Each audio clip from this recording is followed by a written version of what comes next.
This is Come to Daddy with Reuben K, the podcast about parents that puts the fun into family dysfunction and the kids into I'm taking the kids. I don't want to say I've got daddy issues, but my psychologist said I'm not allowed to pay for my meds with the furry checkbook. Nope, absolutely not. That is vile. I don't have a therapist. I was just worried that no one knows what a checkbook is. I like my payment to be like my sex life, contactless.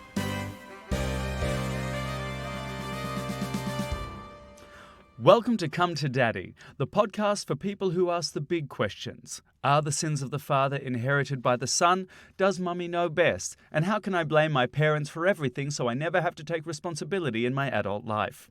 It's a funny old world we live in. Politicians talk of moving forward. Historians want us to learn from the past. Therapists want us to move on. And my vet won't stop asking me to please return the key to the opioids cabinet and wash that shoulder-length rubber glove. What I'm trying to say is we've all got things going on. And I don't know about you, but Greek mythology, Abrahamic religions, creation stories around the world speak of the great mother and father, the creators of the universe. And as we hurtle, depending on how strong your knees are, towards a pick-and-mix shuffle of an apocalypse, we ask, was this always the plan? Did the great mother and father in the sky know we'd cock it up this bad? And therefore, is it actually their fault? I know it's heavy, but I've mixed up my codeine and my Barocca today, and I think I snorted the wrong one. Also, I've got an audiobook of Dante's Inferno on double speed right now, and I don't even speak Italian. Parents. That's what we're boiling down to. What are they? Why are they? Where are they? And how were they to us? In Come to Daddy, I interview comedians and celebrities and ask how they have been shaped by their parents. Are they a metaphorical Michelangelo's David, standing proud, tall, timeless and perfect? Or are they a dropped steak baked from Greg's that's been run over by a Fiat Punto?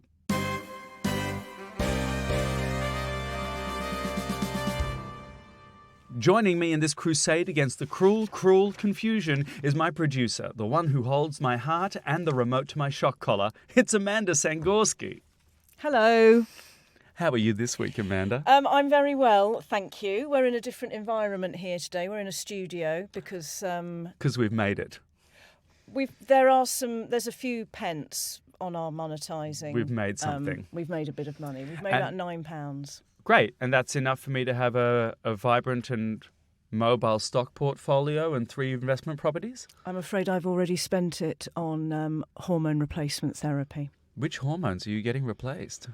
All the ones that got drained out and left me like an old husk. I don't know. I just take what I'm told. Well, you know what they say. You know how to make a hormone? Absolutely not. Moving on. Who have we got today on the podcast? Reuben. Oh my God, today I'm so excited. She's a winner of an LGBTQ plus upcoming comedian. I've seen her work. It's hilarious. Charlie George, have you heard of her? Yes, I've done a couple of things with her and I've seen her in stand-up. She is incredibly funny. Quite an unusual, unconventional upbringing. No spoilers here, I'll let her do it. Do you know what the joy about this program is that I find? I find that we continue to discover comedians with or people, even not even just comedians, with the most unusual upbringings. And in a way, we kind of go, oh, well, then there is no normal. No, and I think Charlie is a really good sort of litmus test of that. And because I think you've said this to other people we've talked to, but there's been too many well-adjusted upbringings in this podcast. And you go, that's great, Rosie Jones. Yeah, Sarah Keyworth. They've all had these great positive upbringings. And Daniel Fox as well, and which Daniel is Fox, and the list goes objectionable. On. Yeah, He's horrible. Yours ever so much the peacekeeper. I'm going to be the professional. I'm starting it up here. Daniel Fox and I are in a feud. I would like to. It's like Bette and Joan. It's. I love how all the references we have for this podcast ensure that our listening base is elderly homosexuals. Yes, or hormonal women. Same thing. Right. But back to Charlie. She's got a podcast, and there's quite a funny story about it. A very short story, don't worry. No, this isn't about me. Correct. You'll tell me that afterwards. But it's called Happiness and How to Get It. It's a well-being podcast. But she wanted to call it Despair and How to Release Its Death Grip.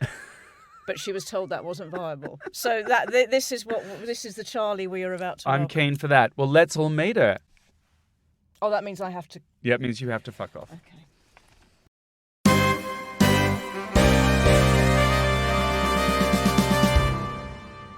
So let's get into it. My guest today is an award-winning young comedian who has already won multiple awards. She was the LGBTQ New Comedian of the Year, written scripts for Netflix. Not bad for someone who grew up going door-to-door as a Jehovah's Witness and left home at 13. Join us as we get to the bottom of her obsession with TV news anchor Trevor McDonald. Charlie George, come to Daddy. Oh, yeah. I'm so excited for this. I feel like this podcast was made for me. I've got trauma for days. Finally, we have had too many guests with supportive parents and happy upbringings. No, I heard about this and I was like, what's going on? How did they land in comedy with this lack of divorce in their lives? Well, this is it. Do you know what they are? Not funny. Oh my God, they're going to come for me for that. We start every episode of Come to Daddy with what we call the parental questionnaire. Okay. Short answers only. Mm-hmm. Names of parents? My mother is called Heather, named after a flower in the Highlands. People don't believe I have ginger cousins, but I am a quarter Scottish. Stop it. Yeah, I know. Fantastic. Ages of parents? I do not know the ages of my parents. Ages of parents are a mystery to kids. It's interesting when they don't know or they do know. Do other people know? Well, basically, because my mum is a devout Jehovah's Witness, she doesn't celebrate birthdays or Mother's Day, which makes getting gifts really easy. But she does celebrate the apocalypse. She's been celebrating that for a long, long time. You know what? Celebrate the things you're sure will happen. Yeah. That's it. Who needs Christmas? Just Doomsday. And where do they live?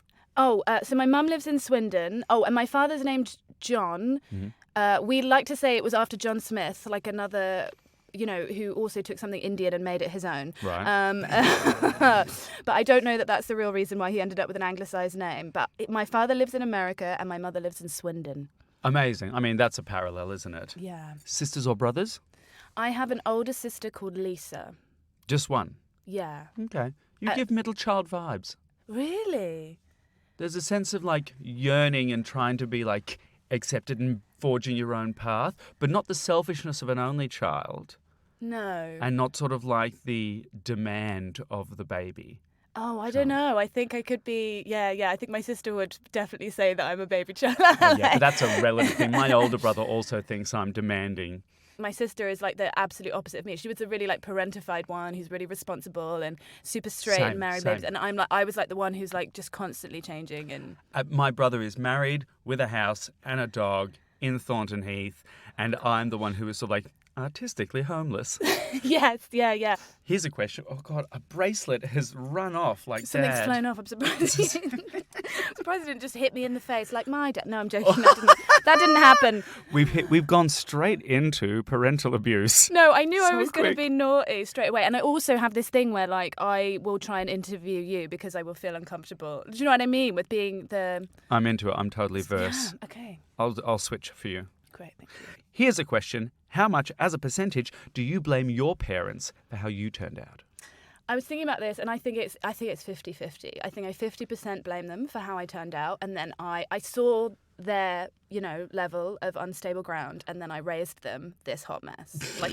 I did the rest myself. In the intergenerational game of poker? Yeah, basically. I was I see you, and I raised you. And let's see how far we can take this. Yeah, it's definitely me. I love. So, your mum brought you up as a Jehovah's Witness. Yes. So my mum, I don't really know how she got into it. I think she had a Bible study when she was really young after my dad left, and then we started doing it. And it was just my sister has memories of there being a Christmas tree, which I am very jealous about. So she remembers that being in her house. Christmas. But no Christmas, no birthdays. I think basically no blood transfusions. We just have to bleed out, basically, for God. But I try and relate it to people in this way at the moment because we were talking about how to try and relate this to other people because it's quite a strange way to be brought up. So I'm what your parents might have wanted for you, a good job, a nice relationship. Well, my mum wanted that, but also for me to go door to door trying to get 144,000 people to be saved from the apocalypse. So that was just the add-on. Here's the homework. Here's the extra credit. Yeah. I just love any religion that's you know what I want for my young girl? To just go knocking on strangers' doors. Don't, because the thing is, basically, I'm growing up in Wiltshire in Swindon, which is its own. I think it's been described as the arsehole of the country. Basically, we used to go door knocking to racists in the Wiltshire countryside. But I have to say, the worst part of it was wearing a skirt, Reuben. For me personally, wearing a skirt like an Amish person because it was abominable. Oh yeah, you're not a skirt person. No. Just in the cameras, show these. This is a snazzy trouser. This is a trouser. Amanda's guiding my leg. This is also like amazing hamstring flexibility. For those who are only listening and not seeing, Charlie is wearing like lurid purple sequin tiger skin capri pants with a velour ribbon detail down the side. Yeah, but that was my big beef with being Jehovah's Witness, basically, is I think from a fashion perspective, abomination, like all round, like really, really gross outfits. Me and my sister on a doorstep with this white lady sort of reviewing us, and you have a religious script and you're dressed like, you know, kind of like a 1950s housewife. Right, they want you to be modest and conform to gender roles. And so, like, lurid colours aren't allowed, or celebratory colours, sequins, nothing. No. It's interesting how religion seems to always want you to look as plain as possible, as if that's going to draw people in. I know. I just think improve the sales pitch. Like, if you want to do it, do some singing and dancing. Like, have people in the flames and be like, look, the apocalypse is coming. Like, join us. You know, you don't want to be stood there looking like you're so bored. Like, if you come on Noah's Ark, I will bore you to death. Like, that is, like, you don't want that vibe. Like, look, the apocalypse has central heating. None of your houses do. Come on board. Yeah, basically. Okay, so your mum was a Jehovah's Witness. She was sort of the forefront. She was converted to Jehovah's Witnesses. Is that how I refer to it? She was Witnesses, yeah. There's a lot of them. So many around the world. She had a Bible study group, and she was like, "This is it. This is for me. Now all of my kids have to have it." Yeah, but I don't know where she got it from. Maybe it was from the religion itself. But yeah, it was definitely like a dictatorship. Was did your dad kind of join in on it? My dad is a staunch atheist. He's like Richard Dawkins, God delusion, like atheist vibes. I don't know. How did your mum have a magic vagina? Yeah, well, that's what we like to say, and she handed it down. Yeah. Like I think they met before she was religious. Yeah. And my mum was in the civil service. I think she was fun. I think she used Well, to there's get drunk anything and to stuff, make you turn to God, it's the civil service. It's the civil service, basically, and my dad was a Lothario. Oh, really? So I think it was. Me and my sister have this funny theory. We're like, does she really believe it, or is it revenge? Just imagine that, like believing in God for revenge, because the divorce was tough. That's commitment. I know, it is really committed. When was the divorce? We were really young. I can't remember, like sort of under 8 or something. And then because I do remember my dad trying to come to religious meetings, but it wasn't his bag at all. He's very much like he's a scientist. But what's he a scientist in? What is he science? Well, he was just in I don't really know because we were really small, but he was like in laboratories when we were younger. So I think he's like a microbiologist or something. And did your mum and dad that's English, then therefore have like discussions, arguments or conflict based on their conflicting beliefs?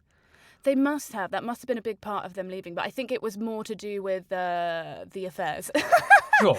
than the other stuff. But he left. And then basically we just went through this phase where I'd seen a picture of my dad in NHS specs. And I just thought, oh, my God, he looks just like Trevor McDonald. So, you know, like how everybody lied about having a dad at school, especially at my school. So I just started telling people that my dad was Trevor McDonald. That's a logical jump. And I was like, well, he's away a lot because he's reading the 10 o'clock news. And so I was just like, he's a busy man. That's it. So my dad just sort of left, and then I started projecting onto Trevor McDonald. And then that seems healthy. Yeah, that seems fine. And then my mum, I describe her, she became more and more like a cross between Rabsy Nesbitt and Hyacinth Bouquet. That's how I describe my mother. Yeah. Like a sort of angry, drunk Scottish woman shouting about Jesus in a Laura Ashley dress. Like my mum is very like, she's got these like weird little things, like she collected porcelain dolls, okay, and I'm still not okay about this. No. It was like a Stephen King novel in Misery. Our living room. Did she like have a hobbling post? Like it was like in like a cabinet of just these kind of like dead-eyed dolls. I was just like, there was some stuff.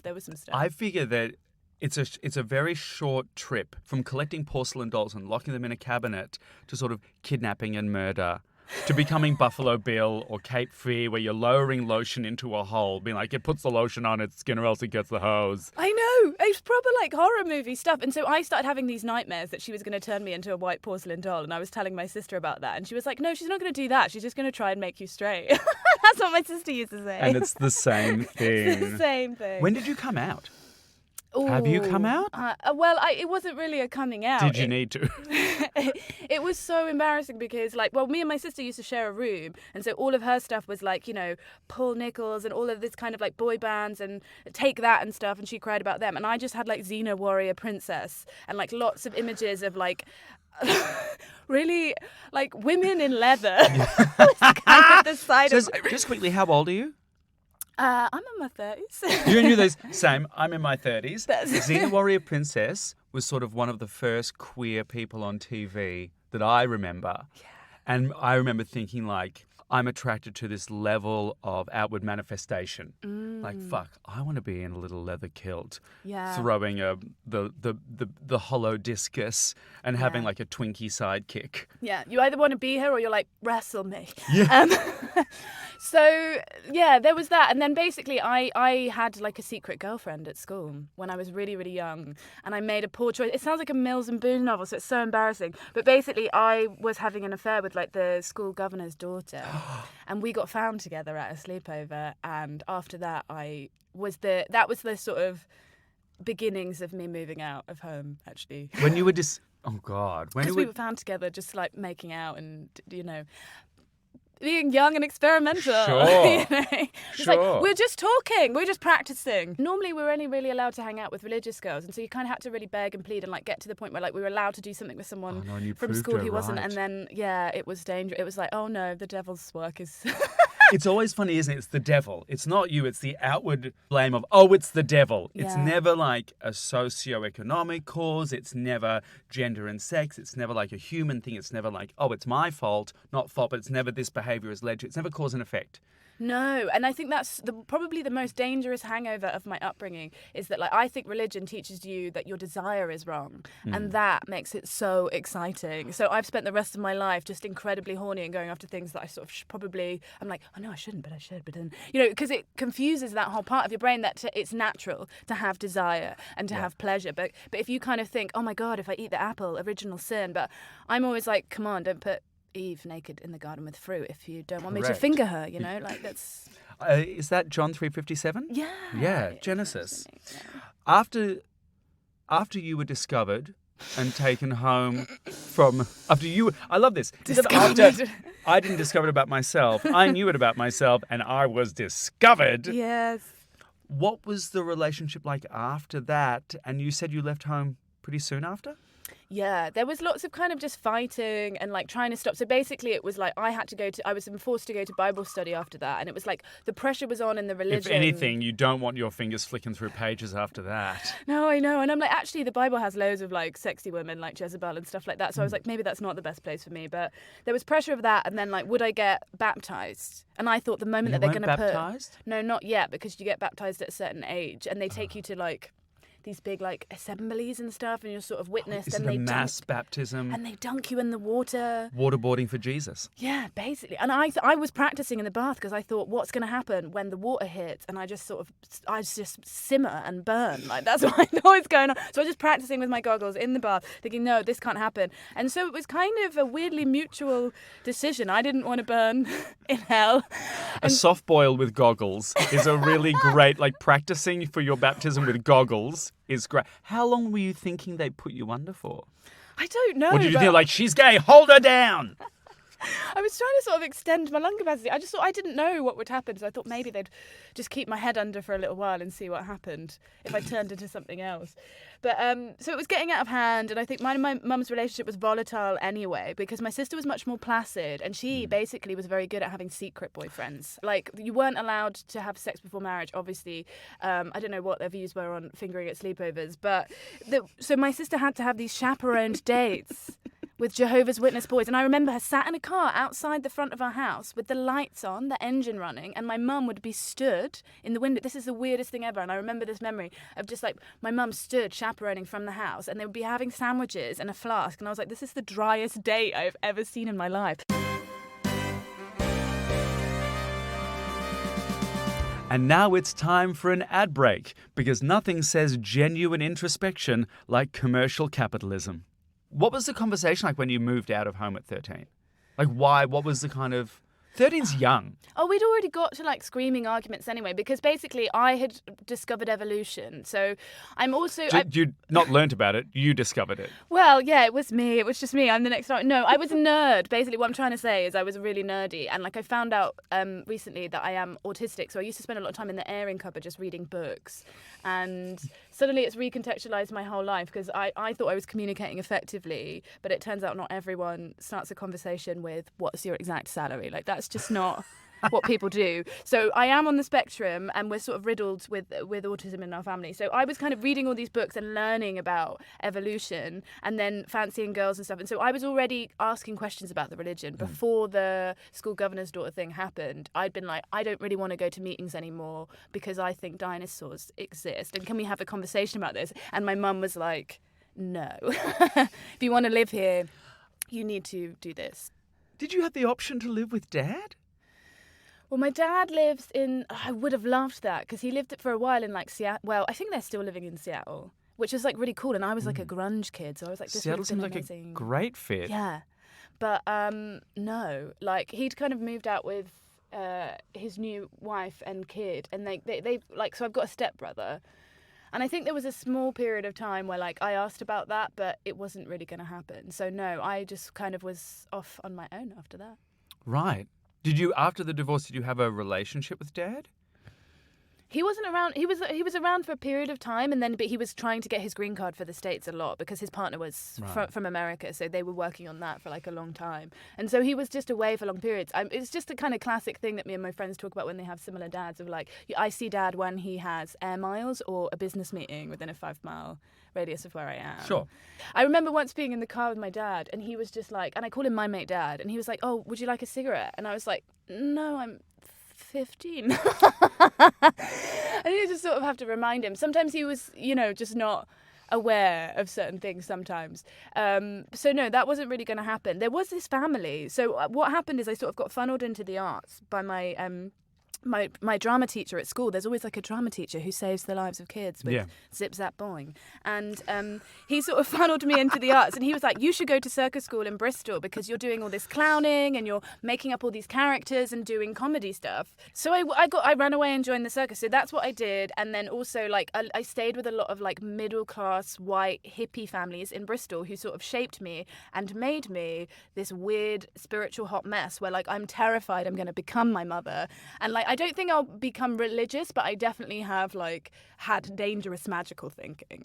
That's... where you're like, ooh, I'm going to go and do this thing with the shaman. Why? Because these families that I were with were super hippie. Yeah. Like drum circles, white dreadlocks, all of that. No.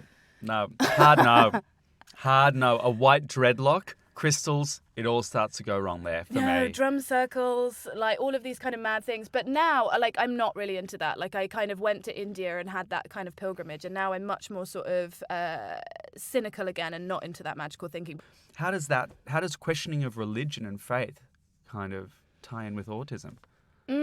Well, I only found out like really recently and got assessed and stuff. It was so embarrassing having to get back in touch with my mum for like the adult assessment. She was like so unhelpful and intense. She was just like, oh, but you were never, you were always obsessed with girls. You were never into trains. And I'm like... I was like, oh God, yes, Mum, I know that. It was so embarrassing, her like telling the assessor stuff like that. And then I was like, yeah, I was always obsessed with girls, but I have noticed all of these things of like kind of preferring like non-verbal stuff. So it's mad to me that I'm doing stand-up. I'm feeling more comfortable in like nature and with animals or other stuff because they don't ask challenging questions like, where were you when 9/11 happened? Stuff like that. The deer asked me where I was when Kennedy was shot. Exactly. So I'm realising that some of the ways that I communicate in the world or other stuff are like things that I've struggled with over time was like what have led me to trying to get an assessment and things. But I think it's just we're realising more and more because more and more people, and especially artists that I love, are like getting diagnosed and talking about this on stage because when something wakes up, it's like it wakes up for everybody, right? Because we're like that. So now I noticed in Edinburgh so many people are talking about ADHD and autism and having these things. And then you always have those kind of old crooners who are like, in my day, we just threw ourselves down the stairs and it was fine and sexual harassment was how you knew you were doing well. Like, and it's like, yeah, okay, but we kind of want to evolve. So like these labels can be helpful for people to understand stuff. So they're like, we never had this diagnosis and now everybody's got a diagnosis. But I'm like, because people need to know and understand themselves. And I think it's helping people realise that there actually are. I don't know that there is a normal brain. That's my thought about it. I don't think there is a normal brain either. I think, as you say, it's all on a spectrum. Everyone has varying degrees of how they cope. It's going to be very interesting to see how approaches to medication and social behaviour, and if systems change, will we need as much medication? Like if there's support available, and as we all understand how brains work, we realise that there is no normal Yeah. I love that idea. But what I love about neurodiversity that I found, in relation to the religion stuff, I just think what I love about, well, a lot of queer people are neurodivergent, and I've been reading more about that. So my partner's like trans and non-binary, and we prefer the Australian term, obviously non-bino. Love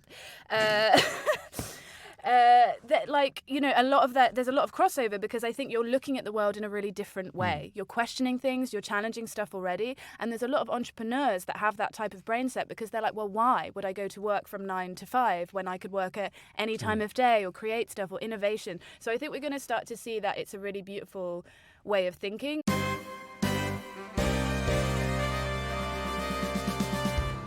Now let's take a break from the chat and delve into the mouth-watering selection available at the Come to Daddy Pick and Mix.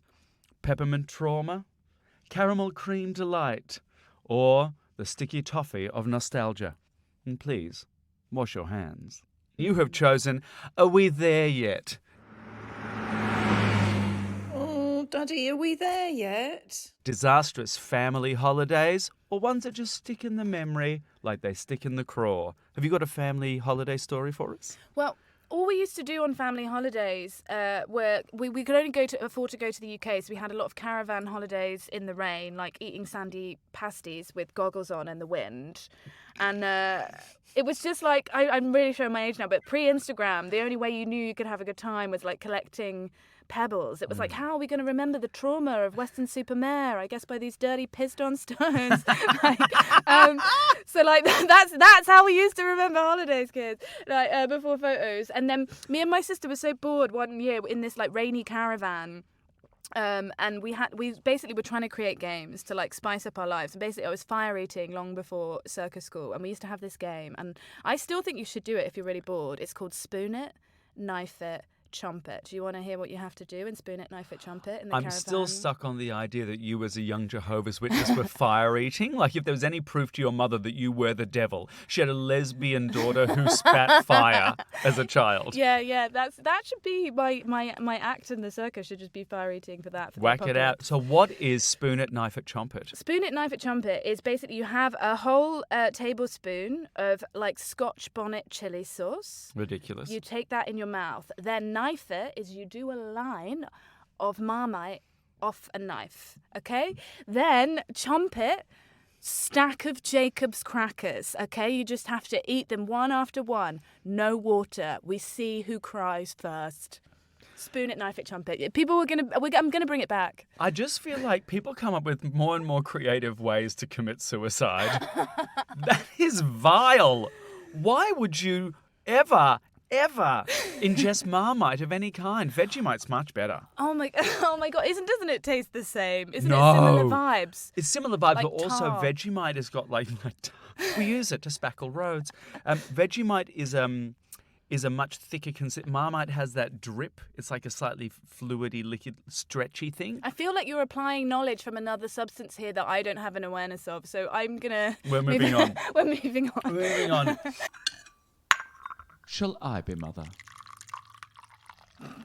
There's an ident there that'll go on. I don't know what it sounds like. Okay, beautiful. And shall I be mother? This is where you get to stare into my beautiful, soulful eyes and pretend that I am your mother, your father, or a weird science lab amalgamation of both, and speak truly from the heart. What would you say to your parents? I'm going to start with my mother.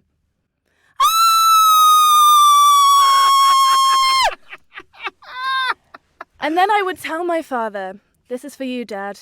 What was it like being one of the country's most prolific newsreaders? I love that! Charlie George, where can the Come to Daddy listeners find you? I am starting a comedy night in my hometown of Margate called the Margate Queer Comedy Club. I'd love to have you perform one time. I would love to. And it's going to be, the launch night is on Thursday the 13th of April if you are in or near Margate or want to come to the seaside for some queer fun. Charlie George, Come to Daddy.